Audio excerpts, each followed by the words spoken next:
2024년 6월 20일 목요일 아침을 저희들에게 허락해 주셔서 저 시간 주님 앞에 바치오니 오늘 한날도 온전한 성결된 앞날이 되게 도와주시고 오늘부터 또 시작되는 느헤미야서를 통해서 저희들에게 크신 은혜 베풀어 주시옵소서. 예수님의 이름으로 기원드리옵나이다. 아멘. 느헤미야서 제1장 1절부터 우리 3절까지 합독하도록 하겠습니다. 726쪽에 있습니다. 727쪽이네요. 구약의 느헤미야 1장 시작. 하가랴의 아들 느헤미야의 말이라. 아닥사스다 왕 제20년 기스르월에 내가 수산궁에 있는데 내 형제들 가운데 하나인 하나냐가 두어 사람과 함께 유다에서 내게 이르렀기로 내가 그 사로잡힘을 면하고 남아있는 유다와 예루살렘 사람들의 형편을 물은즉 그들이 내게 이르되 사로잡힘을 면하고 남아있는 자들이 그 지방 거기에 있는 큰 환난을 당하고 능력을 받으며 예루살렘 성은 어무러지고 성문들은 불탄다 하는지라. 아멘.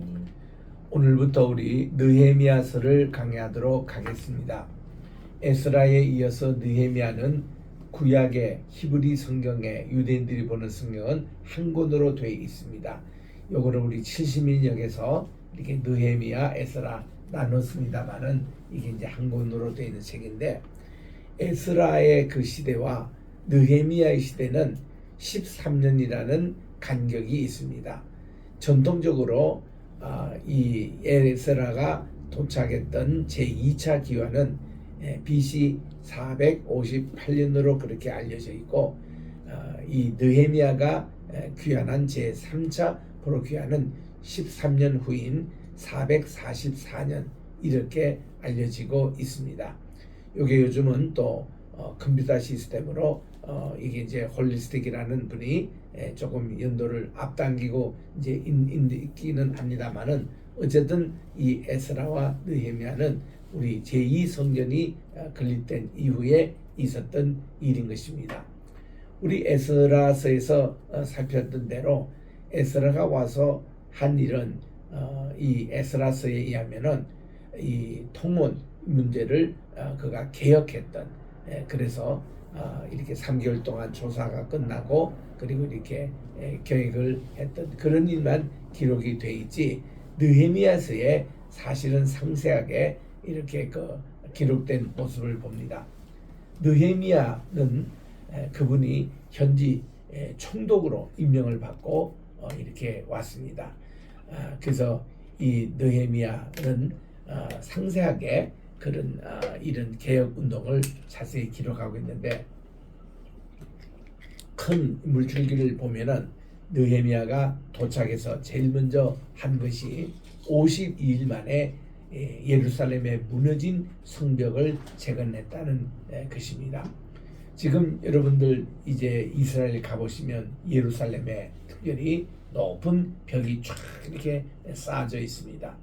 이거는 아주 후대에 건축된 것으로서 1517년 슐레진저 황제 때에 재건된 벽이 지금 이렇게 있어서 사방 올드 제루살렘 이거를 다 두르고 있습니다.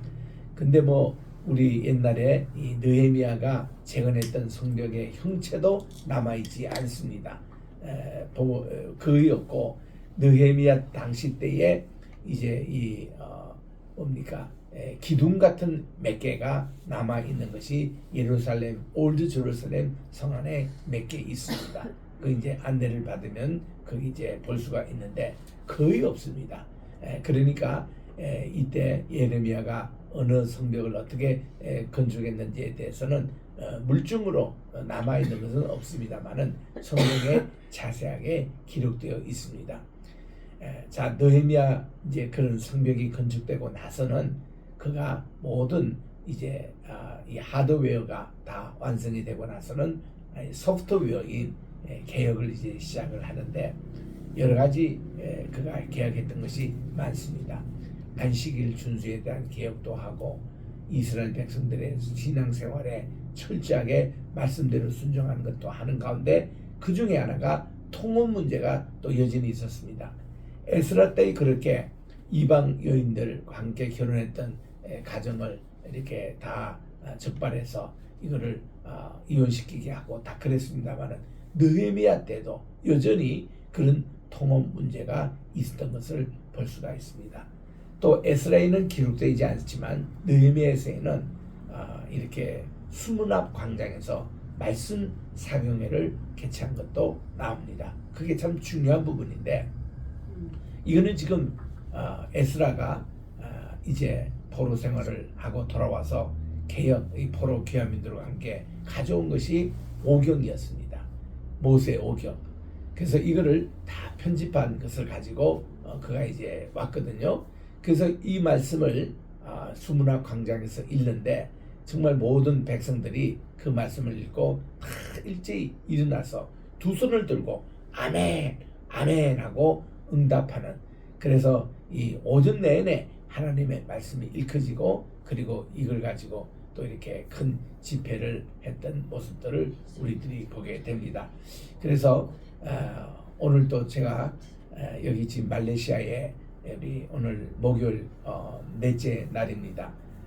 강의로서는 마지막 날인데 마지막 제가 이 내용이 오늘 아침에 9시부터 12시까지 모세 오경을 강의를 합니다. 강의를 하면서 오늘 이 내용도 또 전하려고 합니다만은 이렇게 에스라의 훌륭한 수문학 광장의 말씀 사경에도 느헤미야서에 나오는 것입니다. 그래서 우리 정말 이 에스라와 느헤미야 참 두 분들이 수고한 덕분에 포로로 귀환했던 이분들의 신앙생활이 정립이 되고 오늘날 형태의 유대교가 시작이 됐던 그런 참 기원이 되고 있는 중요한 책입니다. 느헤미야 1장부터 이제 들어가도록 하겠습니다. 하가랴의 아들 느헤미야의 말이라.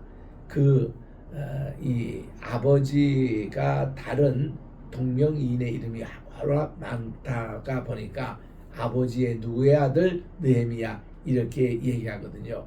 이곳 말레이시아에도 와보니까 그렇게 이름을 하는 분들이 많습니다. 우리가 그저께 저녁에 집회했던 교회 그 담임 목사님 성함이 어떻게 됐냐 물으니까 세 개 이름을 적어줘요. 책에 여기 지금 쪽지에 있습니다만은, 그래서 왜 이렇게 세 개 이름을 적어주냐 했더니 자기 이름은 아프레드고 아버지 이름은 로버트고 할아버지 이름은 다닝이라고 그렇게 적어주더라고요. 근데 이게 이름 맞느냐 그랬더니 자기는 이렇게 쓴다는 거예요. 그래서 이거는 유대식인데 그렇게 쓰냐고. 유대인들도 이렇게 쓰지만 아랍인들도 이렇게 씁니다. 자기 아버지 이름 또 할아버지 이름 또 더 헷갈리면 더 정조 할아버지 이름까지 쓰곤 그러거든요.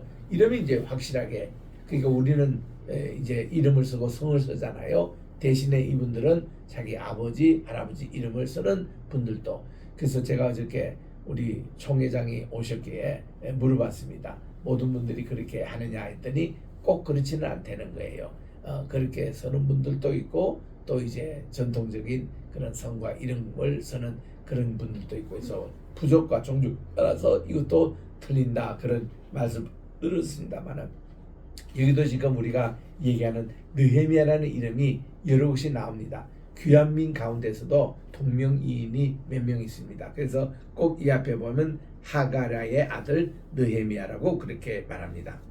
아닥사스라 왕 20년에 이 아닥사스라 왕 초에 이분이 정말 예루살렘 성전을 재건하는데 큰 공헌을 세웠던 분이지 않습니까?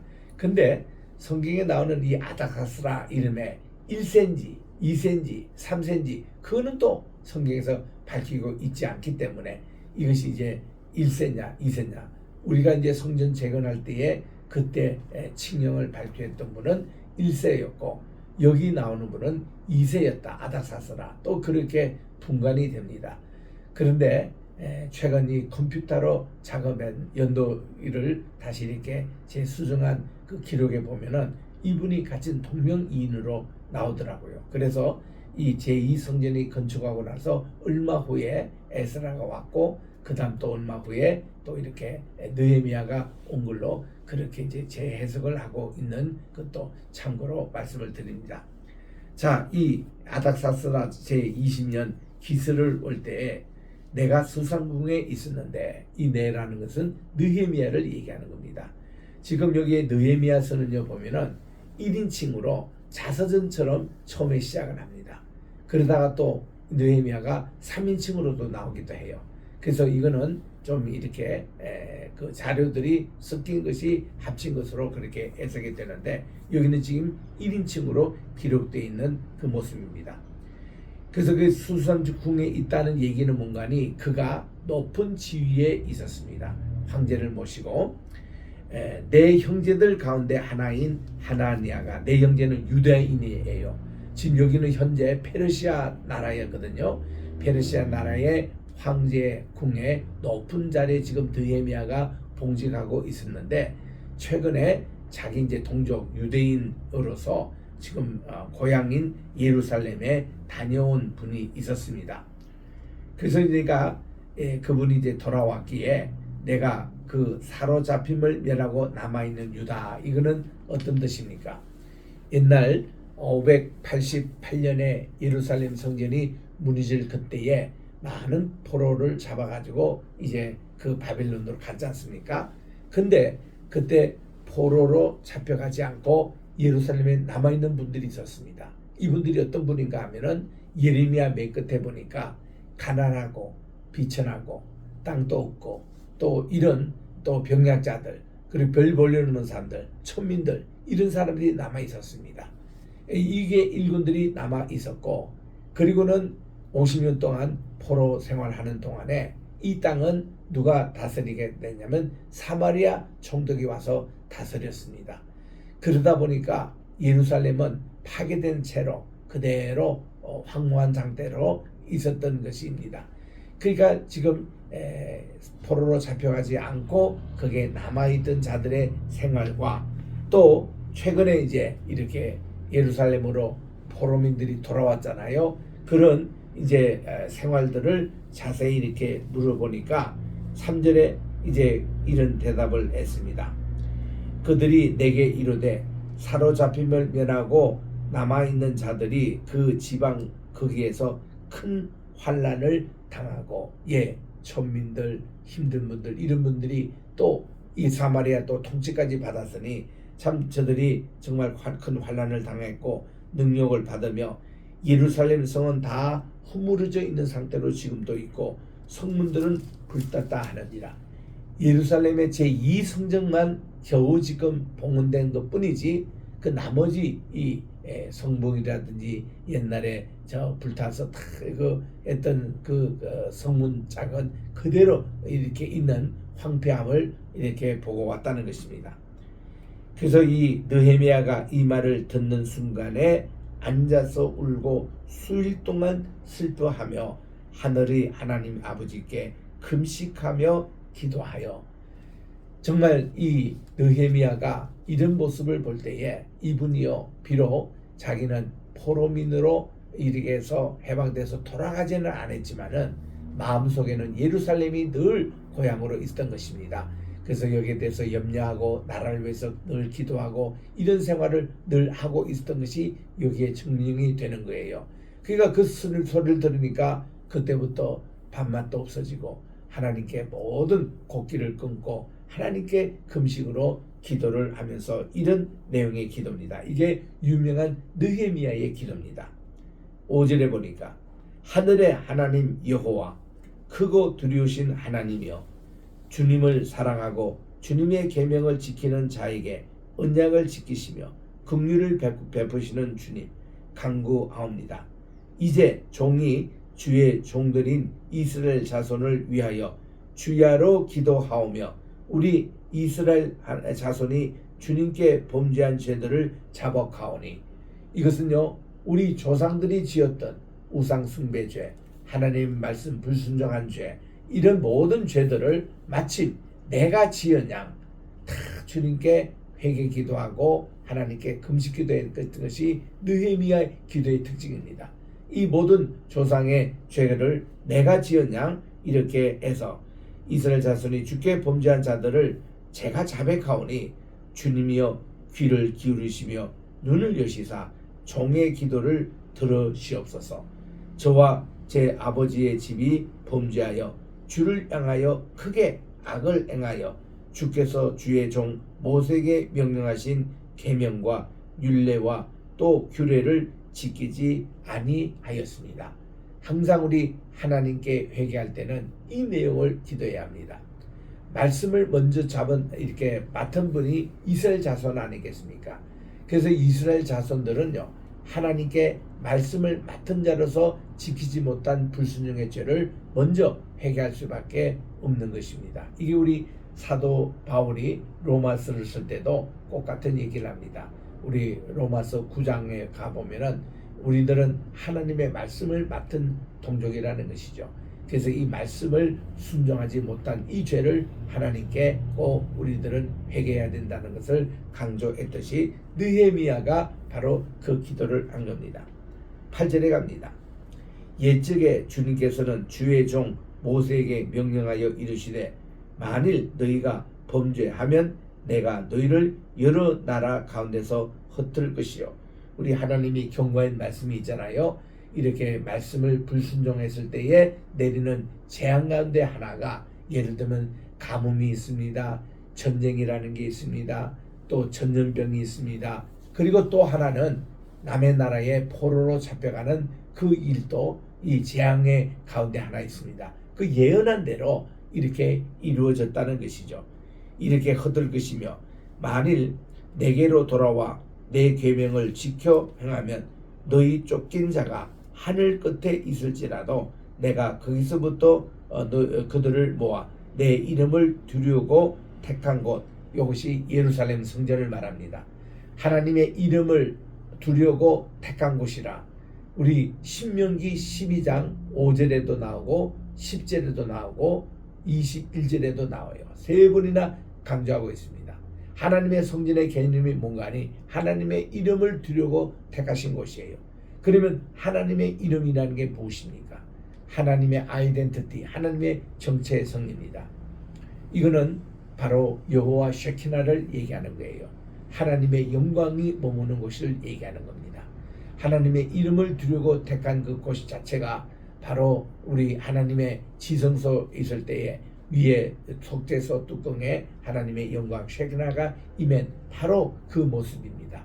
이것이 하나님의 이름을 두려고 택한 곳이라는 그 의미인데 이 예루살렘으로 다시 돌아오겠다고 그렇게 약속을 하셨습니다. 그리고 하신 말씀을 이제 청컨대 기억하옵소서. 10절입니다.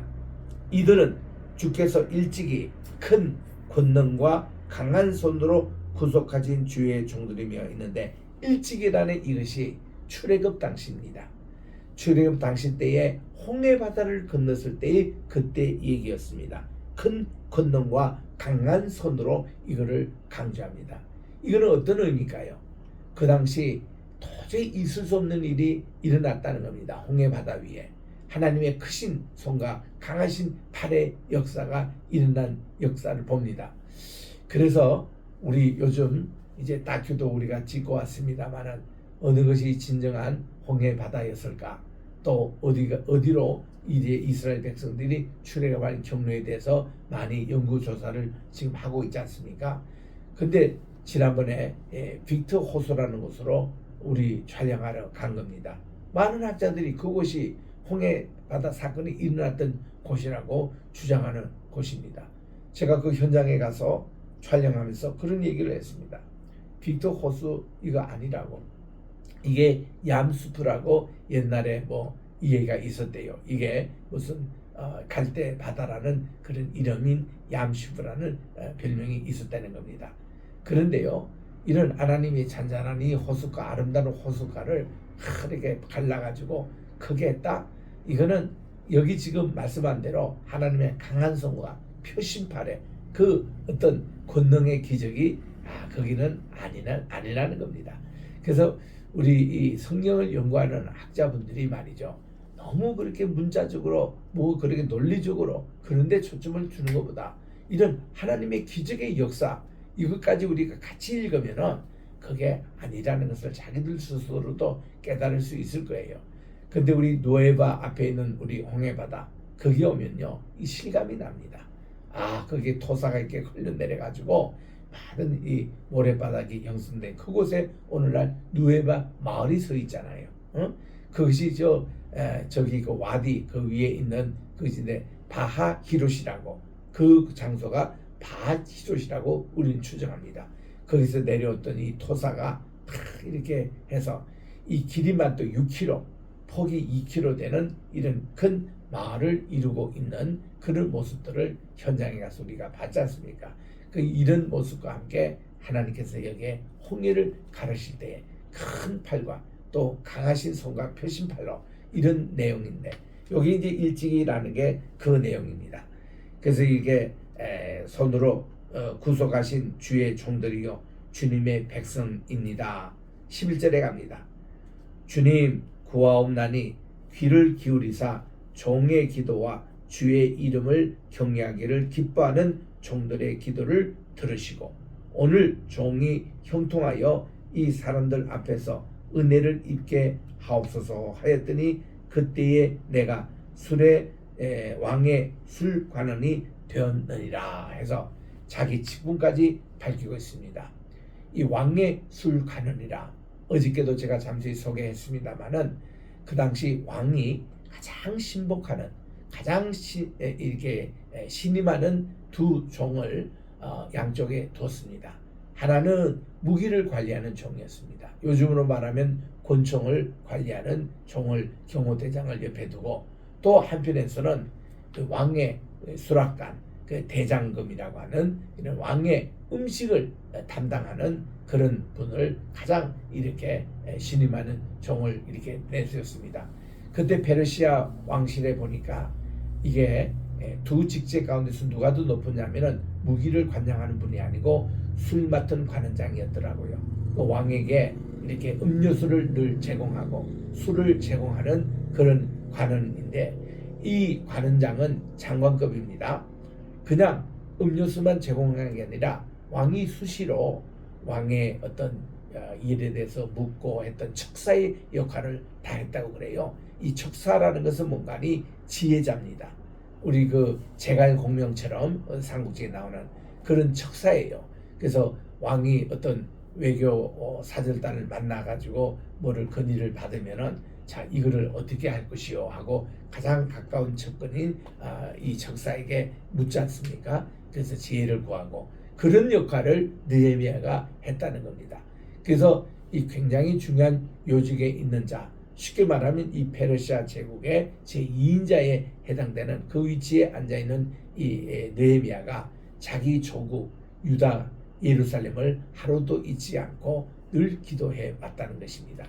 그래서 우리 1장에 나오는 이 느헤미야 기도 이것이 정말 기초가 되어서 오늘날 우리 다니엘 기도 운동이라고 한국에서 14,000개 정도 이렇게 참석하고 있던 것이 다 이 느헤미야의 기도 이 정신을 이어받아서 하고 또 에스라의 금식 기도 운동이 있습니다. 이용희 장로님이 하는 거기도 이 느헤미야 이 기도 운동 제가 그래서 에스라 금식 기도 할 때에 바로 이 말씀을 전하면서 우리도 느헤미야적인 기도를 하자고 설교를 한 적도 있습니다. 그래서 우리 오늘 1장에 읽었던 이 내용 느헤미야의 기도 우리도 이제 월요일날 계속 내일은 제가요 이렇게 비행기로 우리 한국에 가는 시간이어서 우리 내일은 우리 임재천 목사님께서 줌으로 기도회를 인도하실 것입니다. 그래서 우리 월요일날 제가 이 느헤미야 2장을 통해서 말씀을 전하겠습니다만은 이 하닥사스다 왕이 이게 그 느헤미야 얼굴에 수색이 가득 찬 걸 먹고 물었습니다. 어떻게 이렇게 그 얼굴빛이 그렇게 되냐 물을 때에 자기의 이제 조국이기도 하고 하나님이 기회 주신 거라 해서 자기가 그 어떤 플랜까지 다 얘기하는데 어느 정도 얘기하냐면은 저를 예루살렘을 보내주셔가지고 그 성벽도 수축하는 일에 저를 좀 사용해 주시옵소서. 잠깐이면 되니 제가 갔다 오게 허락을 해달라. 그렇게 하니까 아닥사스 왕이 아주 흔쾌히 생각하고 그를 아예 총독으로 임명해가지고 그리고 성벽을 이렇게 구축하는데 필요한 모든 것도 이렇게 공급을 해주면서 그를 이제 파송했던. 그래서 느헤미야가 돌아올 수 있게 됐거든요. 이거 보면은 하나님께서는 이스라엘 백성들을 이렇게 심판할 때에 몽둥이로 사용하지만 때로는 우리 에스라도 그렇고 느헤미야도 그렇고 예루살렘 제2성전이 건축된 것도 그렇고 다 이방 나라 통치자인 페르시아 황제를 통해 가지고 고레스를 통해서 다리오를 통해서 그리고 또 아닥사스를 통해서 이렇게 그 예루살렘 회복하는 여기에 다 이렇게 일을 하신다고요. 그 하나님께서는 하나님의 방법대로 일을 하고 계신다는 것을 여기서 볼 수가 있겠습니다. 기도하겠습니다. 하나님의 은혜와 사랑을 진심으로 감사합니다. 오늘은 이렇게 줌이 여기서 작동이 되지 않아서 이렇게 또 동영상을 통해서 오늘도 새벽 기도회를 하며 나눕니다. 하나님 아버지, 오늘도 모든 우리 새벽 기도 우리 성도님들 하나님께서 일일이 지켜주시고 간섭해 주셔서 오늘도 느헤미야의 기도를 우리 내 기도로 삼고 주님 앞에 간절히 기도할 때에 항상 우리가 통해 잡아갈 때에 정말 우리 조상들이 했던 또 우리 가정이 했던 정말 우리 이웃이 했던 우리 자식이 베풀었던 그런 죄라 할지라도 내가 꼭 죄 지은 것 같이 그를 떠안고 그를 위해서 간절히 기도하고 하나님께 통곡할 때 이 기도가 주님께 상달된다는 것을 기억하게 도와주셔서 오늘도 나라와 이 민족을 위한 느헤미야의 기도를 하는 성도가 우리 대한민국에 많이 늘어나게 도와주시옵시고 정말 이 기도로 운동으로 하나님께서 우리나라를 도우셔서 하나님 모든 하나님의 정의와 신의가 나라에 바로서게 도와주시옵시고 가짜 뉴스와 모든 거짓말하는 그리고 또한 법을 얽히는 모든 세력들을 주께서 물리쳐 주셔서 정말 빛의 질서로 회복할 수 있는 그런 귀한 우리나라가 되게 하시고 이제 다음 주 화요일이면은 6.25를 맞이하는 74돌이 됩니다. 하나님 우리나라에 다시는 동족 상잔의 그런 전쟁이 일어나지 않도록 도와주시옵소서. 오늘도 우리 정말 우리 대한민국을 위해서 계속 기도하며 또 우리 로이교회를 위해서 기도합니다. 말씀이 굳게 써있는 이 시대에 하나님이 기뻐하시는 제단으로 항상 세워주시옵시고 또한 이제 백나라의 100개 교회를 또 건축하는 그런 귀한 프로젝트를 실시하고 있사오니 이곳 말레이시아에도 와보니까 말레이시아의 교회 또 이렇게 아버지 성도가 많은데 교회당은 오래됐고 그래서 이렇게 재건축하려고 하는 프로젝트를 듣고 갑니다. 하나님 아버지 이 말레이시아에도 그런 교회가 세워지게 도와주시옵시고 또 스리랑카에도 아버지 여러 교회를 세우고 있는데 소승 불교가 강한 그곳에 하나님의 교회가 많이 세워지는 기쁜 소식도 듣고 갑니다. 이렇게 동남아에 불어오는 하나님의 또 성신님의 그런 귀한 강한 바람이 정말 이 414 윈도우 여기에 강타에서 주의 복음이 땅끝까지 전하는데 아버지 방해가 되고 있었던 그동안 동남아 선교가 문이 열리게 도와주시옵시고 아버지 여기서 정말 하나님의 복음이 활발하게 전해지게 도와주시옵기만을 간절바라고 여기에 우리 앞장서는 우리 교회 우리 게세마네 세계선교회 게세마네 신학교가 되게 도와주시옵시고 함께한 물질적으로도 협력하고 계시는 우리 황희수 로프미에 함께해 주시오며 아버지 하나님 오늘 또 우리 황장로님 정말 우리 여당의 또 대표로서 비상대책위원장으로 이제 또 당 대회를 준비하고 있사오니 정말 지혜와 권능을 허락해 주셔서 정말 하나님 종이 무릎을 꿇고 하나님께 기도하는 대로 정말 이 나라를 잘 세워가게 도와 주시옵기만을 간절히 바라고 원하며 또 우리 아버지 하나님 모든 환우 한 분 한 분 다스려 주시옵시고 또 사업을 하고 계시는 분들 특별히 사업의 지혜 허락해 주셔서 세계적인 불경기입니다. 이런 가운데서도 잘 견디며 또 아버지 큰 영통한 길로 인도해 줄 수 있도록 주께서 인도해 주시옵시고 또 이제 아버지 하나님이여 직장 생활 하시는 분들 또 공부하시는 우리 모든 학우들 아버지 또 우리나라의 각 나라의 여러 분야에서 일하는 경제계 또 외교 또 국방 또 여러 각 분야에서 봉사하는 모든 분들을 하나님께서 오늘 또 위로해 주시고 함께해 주셨기만을 간절히 바라고 원하며 우리 모든 말레이시아 우리 선교팀들 끝까지 건강을 시켜 주시옵시고 오늘 또 강의를 잘 마무리 짓고 또 우리 선교 여행 마칠 때까지 저희들의 모든 안전 또 하나님께서 동행하심 또 이곳에 있는 모든 성도님들의 모든 또 목회자들의 교회들마다 부흥하게 도와주셔서 정말 이 말레이시아가 정말 복음으로 든든하게 서가는 여기는 동말레이시아입니다마는 서말레이시아는 정말 이슬람권으로 복음이 대단히 전해지기가 힘든 곳입니다. 그곳에서도 복음의 바람이 불어나게 도와주셨기만을 간절히 바랐고 이 모든 말씀 우리 구주 예수님의 이름으로 기도합니다. 아멘. 하늘에 계신 우리 아버지여 이름이 거룩히 여김을 받으시오며 나라의 임하옵시오며 뜻이 하늘에서 이룬 것 같이 땅에서도 이루어지이다. 오늘날 우리에게 일용할 양식을 주옵시고 우리가 우리에게 죄전자를 사하여 준 것 같이 우리 죄를 사하여 주옵시고 우리를 시험에 들게 하지 마옵시며 다만 악에서 구하옵소서. 대개 나라와 근세와 영광이 아버지께 영원히 있사옵나이다. 아멘.